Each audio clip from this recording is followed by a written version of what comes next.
When I joined Cardiff University in 2001, I recognized that we had the very well-known group, the Lean Enterprise Research Centre, who not only had carried out a lot of groundbreaking research in the field, but also were doing executive training and many other activities, really promulgating the messages of lean thinking in many companies, in many enterprises in the UK and beyond. And we've now got lots and lots of case studies where, through the use of the Lean Enterprise Research Centre, we've been able to make dramatic savings, really fantastic savings, in many of the activities that we carry out. The Lean Enterprise Research Centre, or LERC as we call it, we were founded back in 1994, and primarily our mission has been to research, apply and communicate lean thinking. Our main activities revolve around three prime areas. The first being research, which I think is our core activity. We've got our master's degree education and what we call innovation and engagement activities. Lean has shown itself to be able to be applied beyond its traditional manufacturing base, and for the last 20 years or so it has spread through many diverse sectors in the economy, from construction, retailing, latterly consumer services such as financial services, and of course public services, healthcare and defence. So there's plenty of case study evidence of how the principles and ideas have flowed through many different parts of the economy.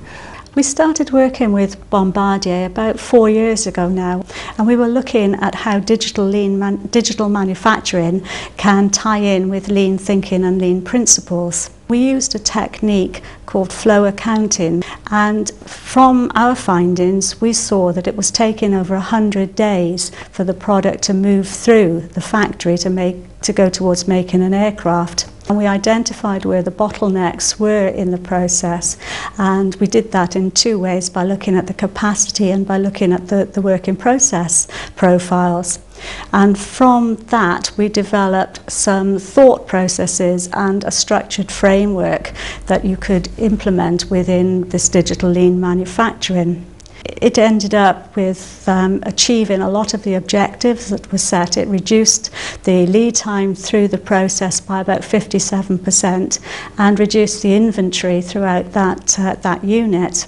As well as the inventory reduction, it's also the question of synchronization. In any assembly operation, at some point you have to have all the bits come together to do the assembly, and this project offers a much better way of synchronizing operations so that Bombardier stop trying to run every single manufacturing centre for its own local optimum, and they try to optimize the whole. Lean is just the current label for a set of concepts that have evolved over the last maybe 100 or so years. What's given Lean the real power has been to integrate these tools and concepts into a more systemic sort of framework. Many people think about Lean still as tools, but as we say, the power really starts to come when these tools become joined together. Our MSc in Lean Operations is now in its 10th year, and this is an executive program focusing on practicing managers. It's quite a unique program in as far as, first of all, it concentrates only on Lean. In that respect, it's the only program of its type in the world.